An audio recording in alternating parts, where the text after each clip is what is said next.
नमस्ते, म अरुण कुमार यादव सधैँको जस्तै आज पनि तपाईहरुको सामु केमिस्ट्री अन्तर्गत अबव प्रिन्सिपलको बारेमा सामान्य जानकारी प्रदान गर्न गइरहेको छु, जसमा के कुरा व्याख्या गरेको छ भने कुनै पनि एलिमेन्टहरुलाई क्लासिफिकेसन गर्दाखेरि सब सेलको आधारमा कसरी सजिलैसँग क्लासिफाई गर्न सकिन्छ र अबव प्रिन्सिपलले कुनै पनि इलेक्ट्रोनहरुको आधारमा जति पनि एलिमेन्टहरु छ त्यसको क्लासिफिकेसनलाई व्याख्या गरेको छ, जसमा हामीले के कुरा थाहा पाउनु पर्छ भने यसले के, एल, एम र एन भन्ने सेललाई सब सेलमा डिभाइड गरिएको छ, जसमा एस, पी, डी, एफ हुन्छ, जसलाई हामी यस प्रकार व्याख्या गर्न सक्छौं। र यसलाई हामी कसरी एक्सप्लेन गर्छौं भने हामीले पहिला सिम्पली रूपमा पढेका छौं कि कुनै पनि एलिमेन्टहरुलाई क्लासिफाई गर्दाखेरि K, L, M, N and so on तरिकाले उसको सेलको आधारमा इलेक्ट्रोनिक कन्फिगरेसन गर्थ्यौं भने आज चाहिँ यसको सब सेलको आधारमा हामी गर्न गइरहेका छौं, जसमा के भन्ने सेललाई एस भन्ने सब सेलमा डिभिजन गरिएको छ, एल भन्नेलाई एस एन्ड पी मा, एम लाई एस, पी एन्ड डी मा, एन भन्ने सेललाई S, P, D and F भन्ने सब सेलमा यसलाई क्लासिफाई गरेको छ, जसमा यस सब सेलमा म्याक्सिमम क्यापेसिटी अफ इलेक्ट्रोन क्यारी गर्ने दुईवटा हुन्छ भने पी मा म्याक्सिमम क्यापेसिटी अफ इलेक्ट्रोन क्यारी गर्ने 6 हुन्छ, डी मा म्याक्सिमम क्यापेसिटी अफ इलेक्ट्रोन क्यारी गर्ने 10 हुन्छ एन्ड एफ मा म्याक्सिमम क्यापेसिटी अफ इलेक्ट्रोन क्यारी गर्ने 14 हुन्छ,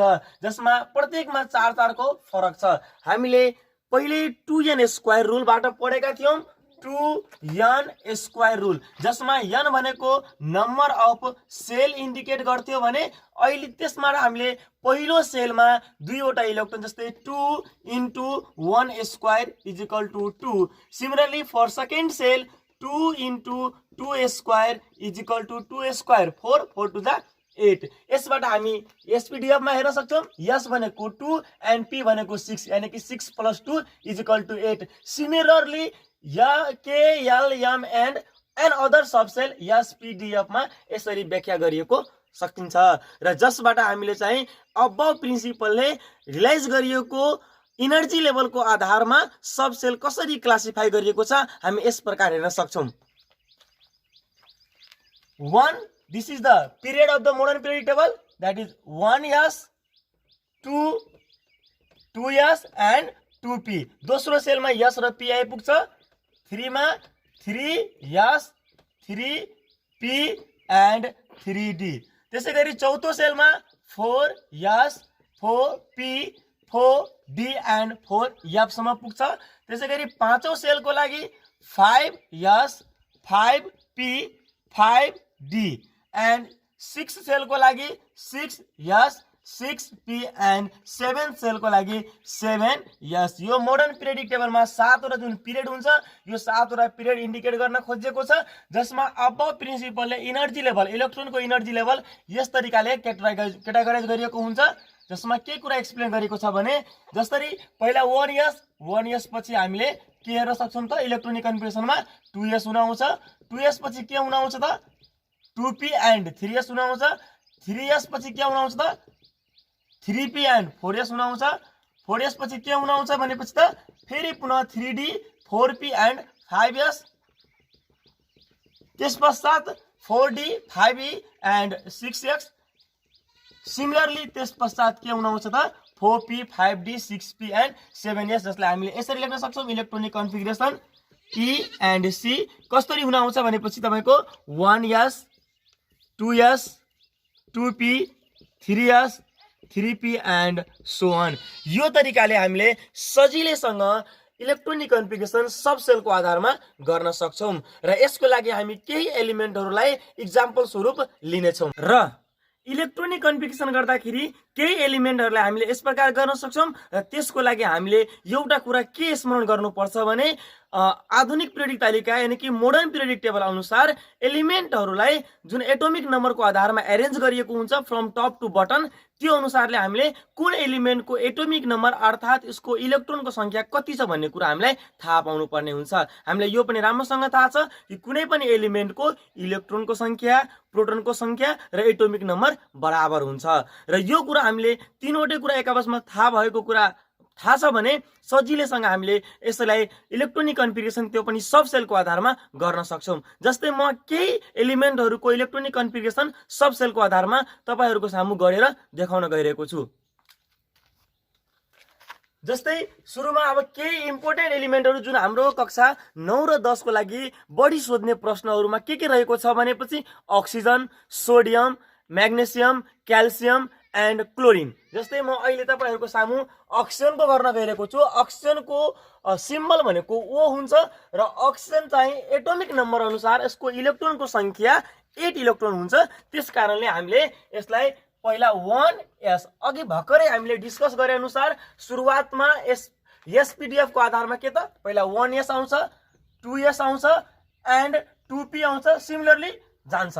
भनेपछि हामीले के कुरा थाहा छ भने यस भन्ने सब सेलको म्याक्सिमम क्यापेसिटी 2 इलेक्ट्रोन छ क्यारी गर्ने, p को म्याक्सिमम क्यापेसिटी 6 छ क्यारी गर्ने, d को म्याक्सिमम क्यापेसिटी 10 छ क्यारी गर्ने एन्ड f को म्याक्सिमम क्यापेसिटी 14 छ क्यारी गर्ने। यी कुरा हामीले जबसम्म स्मरण भयो भने सजिलैसँग हामीले यसलाई क्लासिफाई गर्न सक्छौं। जसकारणले हामीले के थाहा पाउँछौं त अक्सिजनको इलेक्ट्रोन संख्या र प्रोटोन संख्या कति हुन्छ भने 8 हुन्छ।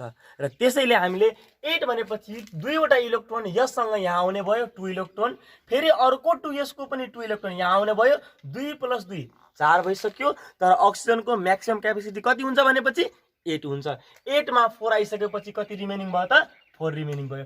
p को म्याक्सिमम क्यापेसिटी 6 छ, 6 त म्याक्सिमम क्यापेसिटी भयो भनेपछि त हामीले त्यो भन्दा तल 5 4 3 2 1 सम्म राख्न सक्छौं।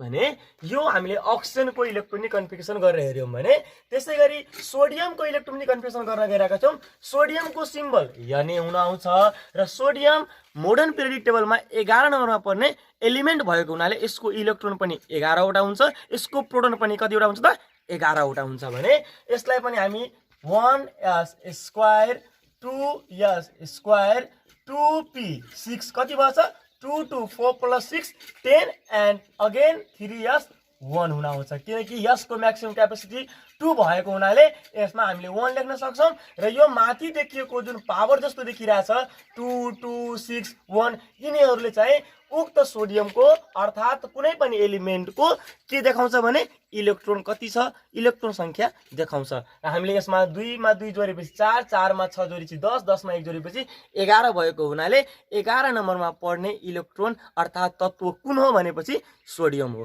त्यसैगरी अर्को एउटा महत्त्वपूर्ण एलिमेन्टको बारेमा हामी गइरहेछौं जो चाहिँ क्याल्सियम। क्याल्सियमको सिम्बल Ca हुन आउँछ र मोडर्न पिरियोडिक टेबल अनुसार क्याल्सियम 20 नम्बरमा पर्छ। 20 नम्बरमा पर्छ त्यसकारणले हामी यसलाई यसरी सब सेलको आधारमा 1s² 2s² 2p 6 3s² 3p 6 कति पुगेछ त 2 2 4 6 10 2 12 6 18 एन्ड लास्टमा 4s²।